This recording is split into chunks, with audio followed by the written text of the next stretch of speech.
আসসালামু আলাইকুম প্রিয় দেশবাসী। আমি আপনাদের সামনে উপস্থিত হয়েছি এমন একটি পরিবার নিয়ে কথা বলার জন্য, যেই পরিবারটি এই যে বিগত কয়েকদিন আগে বাংলাদেশের ছাত্র জনতার আন্দোলনের মধ্য দিয়ে, গণ অভ্যর্থনের মধ্য দিয়ে যেই স্বৈর শাসকের পতন হয়েছিল, এই স্বৈর শাসক পতনের যে আন্দোলনটি হয়েছিল এই দেশে, এই আন্দোলনে একটি পরিবারের যে ভূমিকা, সেই ভূমিকাটি আপনাদের মাঝে, দেশবাসীর মাঝে উপস্থাপন করার জন্য আমি আজকে লাইভে আসছি। সেই পরিবারের একটি সন্তান, তার নাম হচ্ছে ওমর শরীফ ইমরান সানিয়াত, যাকে আমরা সানিয়াত হিসাবেই আমরা চিনি। তো এই সানিয়াত হচ্ছে এদেশের একজন খ্যাতিমান, এদেশের একজন বরেণ্য রাজনীতিবিদ, যিনি বাংলাদেশের জাতীয়তাবাদী যুবদল কেন্দ্রীয় কমিটির প্রভাবশালী এবং সকলের গ্রহণযোগ্য কেন্দ্রীয় কমিটির সভাপতি ছিলেন যুবদলের, এবং তিনি বর্তমানে বাংলাদেশ জাতীয়তাবাদী দল বিএনপির কেন্দ্রীয় কমিটির ভাইস চেয়ারম্যান। তিনি নোয়াখালীর বেগমগঞ্জ থেকে বহুবার এই বেগমগঞ্জের মানুষের প্রত্যক্ষ ভোটে নির্বাচিত সাবেক সংসদ সদস্য, এবং তিনি আপনার বিগত সরকারের সময় বিএনপি সরকারের তিনি মন্ত্রিত্বের দায়িত্ব তিনি পালন করছেন। তো আজকে এই সানিয়াতকে, গত যে ছাত্র আন্দোলন হয়েছিল, সানিয়াতকে অ্যারেস্ট করার উদ্দেশ্যটা কি ছিল? অর্থাৎ সানিয়াতকে অ্যারেস্ট করার মূল উদ্দেশ্য ছিল তৎকালীন স্বৈর শাসক, তিনি বরকতুল্লাহ ভুলুর যে দেশপ্রেমী যে উদ্বেগ, উদ্দীপনা, এবং তিনি যে তৃণমূলের নেতাকর্মীদেরকে দেশব্যাপী একত্রিত করছেন, এবং তিনি যে তাকে দল যে গুরু দায়িত্ব তার উপর অর্পণ করছেন, বিভিন্ন রাজনৈতিক দলকে সুসংগঠিত করার জন্য তাকে যে গুরু দায়িত্ব জাতীয়তাবাদী দল বিএনপির ভারপ্রাপ্ত চেয়ারম্যান জনাব তারেক রহমান সাহেব দিয়েছেন, এই দায়িত্বটি তিনি নিষ্ঠার সাথে পালন করছেন। তো এই নিষ্ঠার সাথে পালন করার কারণে বিগত স্বৈরা শাসক এই সরকার আপনার মনে করছে যে বরকতুল্লাহ বুলুকে যদি অ্যারেস্ট করা হয়, তাহলে হয়তোবা ছাত্র আন্দোলন কিছুটা হলেও আপনার বাধাগ্রস্ত হবে। তো এই কারণে বরকতুল্লাহ বুলু সাহেবের ছেলে ওমর শরীফ ইমরান সানিয়াতকে তৎকালীন সরকার আপনার অ্যারেস্ট করে নিয়ে যায়। শুধু তাকে অ্যারেস্ট করে নাই, তাকে ডিবি হারুন তার কার্যালয় নিয়ে তাকে নির্মমভাবে তাকে জিজ্ঞাসাবাদের নামে নির্মমভাবে তাকে টর্চারিং করছে, এবং শুধু টর্চারিং করেই সে ক্ষান্ত হয় নাই।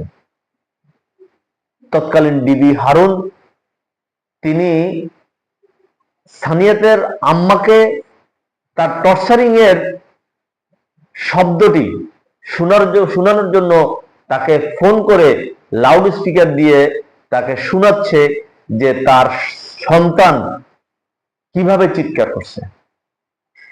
তো এটি করার অর্থ হচ্ছে যে সন্তানের টানে বরকতুল্লাহ ভুলু চলে আসবে।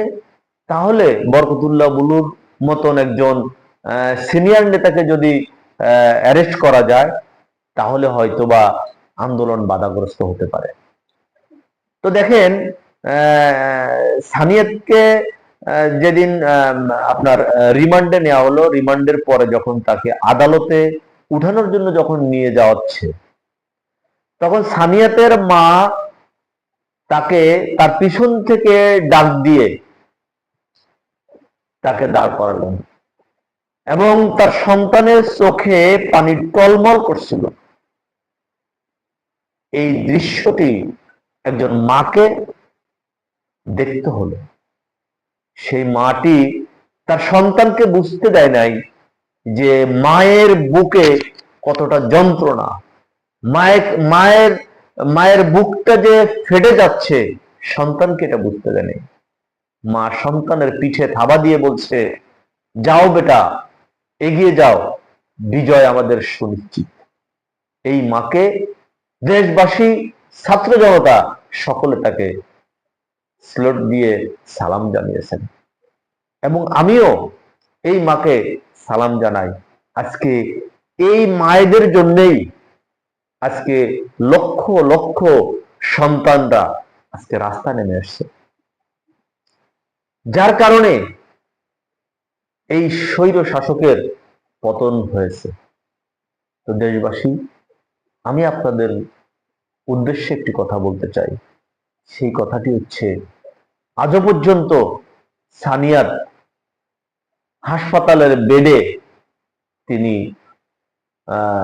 তার যে তাকে যে যন্ত্রণা দিছে, সেই যন্ত্রণায় আজও তিনি হাসপাতালের বেডে কাতরাচ্ছেন। আমরা বিভিন্ন মিডিয়ায় আমরা দেখতে পারছি যে মিডিয়ার লোকজন তার সাক্ষাৎকার নিয়েছে, তার মার সাক্ষাৎকার নিছে।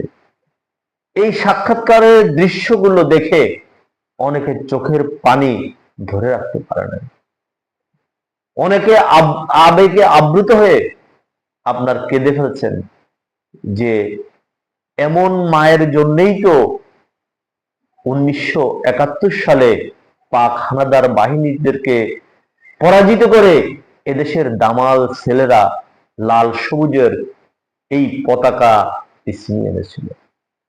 ঠিক আজকেও এই মায়েদের জন্য, সানিয়াতের মায়েদের মতন মায়েদের জন্য আজকে হাজার হাজার লক্ষ লক্ষ ছাত্র জনতা মাঠে নেমে এই স্বৈরাচারের পতন ঘটিয়েছে।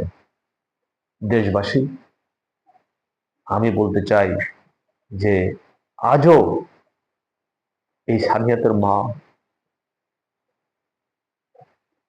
তার যে অশ্রুসিক্ত যে চোখ টলমল করে, তার মায়ের চেহারার দিকে তাকানো যায় না।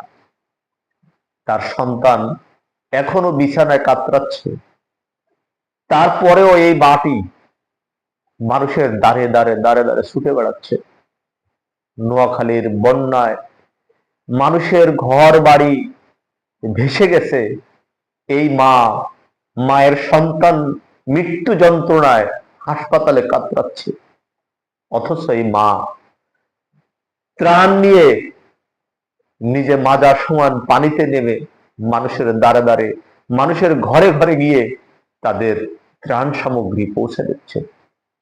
প্রিয় দেশবাসী, এরকম মায়েদের জন্যই তো আজকে আমরা এই দেশ পেয়েছি, এরকম মায়েদের জন্যই তো আজকে এই স্বাধীনতা পেয়েছি, এরকম মায়েদের জন্যই তো এই স্বৈরাচারের পতন হয়েছে, এরকম মায়েদের জন্যই তো আমরা আমাদের এই স্বাধীনতার মানচিত্রটি পেয়েছি। আমরা এই মাকে সশস্ত্র সালাম জানাতে চাই। প্রিয় দেশবাসী, প্রিয় দেশবাসী, আজকে এরকম মা প্রতিটি ঘরে যদি থাকে, তাহলে এই দেশ যে উদ্দেশ্যে স্বাধীন হয়েছিল, আমাদের স্বাধীনতাটা আমরা ফিরে পাবো। আমরা স্বাধীনভাবে দেশে কথা বলতে পারবো।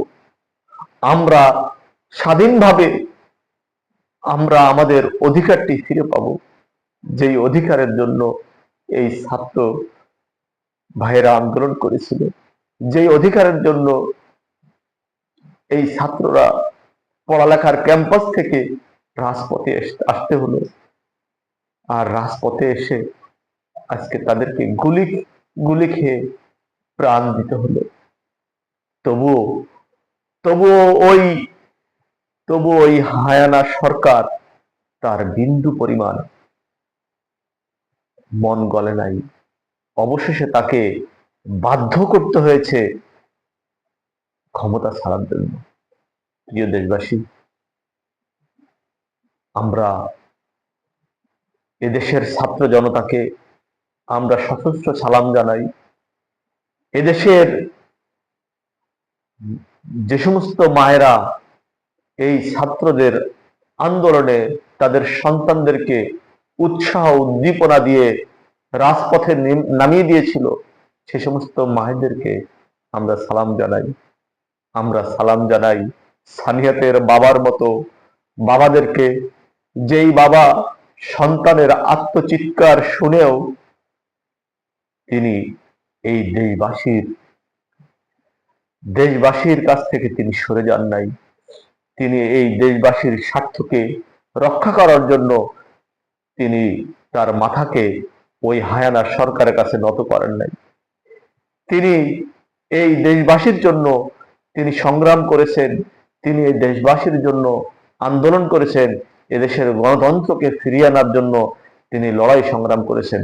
তবুও নিজে আঘাতপ্রাপ্ত হয়েছেন, নিজে শতাধিকের উপরে মামলায় জর্জরিত হয়ে প্রতিনিয়ত কোর্টের বারান্দায় গিয়ে তাকে হাজিরা দিতে হয়েছে, তাকে আঘাত করে রক্তাক্ত করেছে।